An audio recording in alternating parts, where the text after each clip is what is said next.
Are you tired of this happening when you face Shigandang? In this video, I will show you exactly how to defeat Shigandang in Chapter 2 of Black Myth Wukong.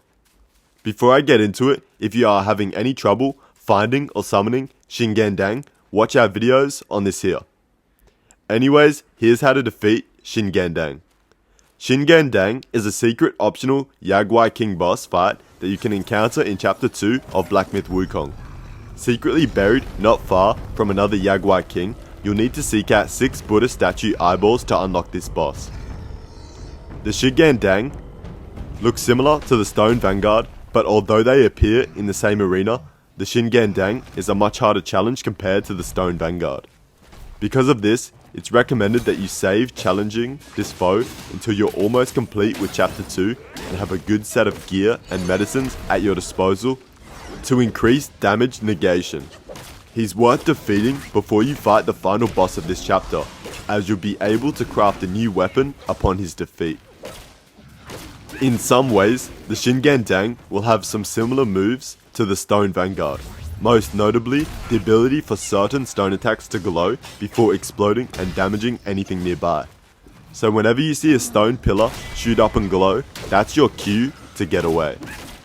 The Shigandang will often start the fight by racing towards you on all fours, slamming the ground with each step that can make it hard to avoid if you don't have a head start on sprinting back or using Cloud Step to give him the slip. When the boss leaps into the air, he'll slam down on all fours again to send out a tremor, but will also cause a stone pillar to shoot up by whichever part of his body you're closest to. The pillar will glow, as will his front arms, and after a moment explode and deal damage, so keep strafing away to attack a different part of his body. When attacking him from the front, be ready to deal with backhanded sweeps along the ground that you can parry with rock solid, or dodge and keep your combo going.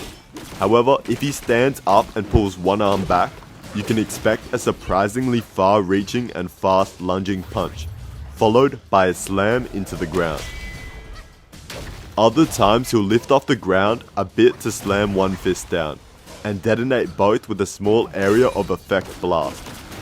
This is a perfect attack to try retreating using the thrust stance and hitting him from a distance with a charged heavy attack while out of his range of the blast. However, if he performs a larger leap into the air, he can summon several rock pillars in front of him when he slams his fists into the ground, making a direct retreat backward inadvisable. The good news is this move will often require him to pull his arms out of the ground after detonating the pillars, giving you plenty of time to hit him with big attacks. Be wary when trying to attack him from behind, as he'll respond by doing a backward elbow drop into the ground, covering a wide area that will also cause spiky rocks to shoot up near the point of impact in a cone away from his body. The Shigandang has a massive attack you'll need to be on the lookout for. He'll start by lifting an arm and a leg before slamming down on all fours to create a massive shockwave covering a large portion of the arena. All 4 of his limbs will glow, and soon after will cause a massive detonation. It is possible to avoid this with a well-timed pillar stance to gain height on your staff, but you'll need to do it away from his body or the initial blast can still knock you down or damage you regardless. Another deadly attack he can perform will have the Shigandang standing up on 2 legs and alternating 2 delayed punches into the ground in front of him. After this, he'll slam both hands deep into the earth, and after a pause will rip them out, creating a line of exploding pillars in front of him you'll want to steer clear of and attack his sides or back. It's not a bad idea to use the Azure Dust transformation on him too, as your Rock Guai form can take the damage he dishes out and build up might, and then perform a Rockfall attack to hit him for massive damage and stagger him. With a lot of health and defense, it will take some time to chip away at this massive stone monster. But if you can avoid or deflect his big attacks and conserve your gourd uses, you'll be able to win this endurance battle.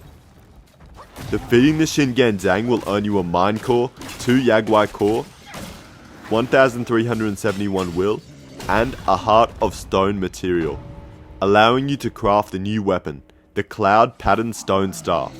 You'll also gain the Scander of Feeling, which is the second mysterious Scander key item you can find in the game after the Scander of Form early in Chapter 1. Well, that's all you should need to know to defeat the Shigandang. Thanks for watching this video, and make sure to like and subscribe if you found this video helpful. And if you have any other questions or want more advice, make sure to leave a comment down below.